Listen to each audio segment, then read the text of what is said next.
गोंय इग्नू सेंटरान हालींच पर्वरीच्या लेखा भवनात 38वो दिक्षांत सुवाळो मनोवन विद्यार्थ्यांच्या शिक्षणीक कामगिरीचो उत्सव मनयलो। गोंय राज्याचे समाज कल्याण मंत्री सुभाष फळदेसाय मानाचे सोयरे आशिल्ले। देशभरांतल्या सगळ्या प्रादेशीक केंद्रांनी आपआपले दिक्षांत समारोह केले।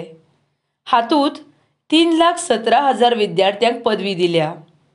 गोंय प्रादेशीक केंद्रांत वट्ट 1,401 विद्यार्थ्यांक वेगवेगळ्या विशयांत पदवी आनी डिप्लोमा फावो जाल्या, जे ओपन आनी डिस्टन्स लर्निंग मोडा वरवीं दर्जेदार शिक्षण दिवपाची इग्नूची वचनबद्धताय दाखयता।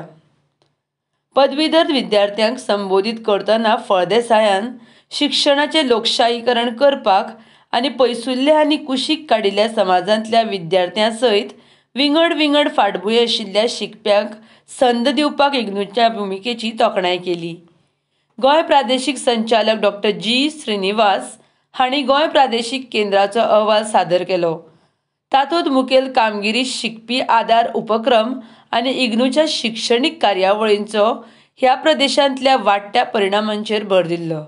RDX Goa bureau report.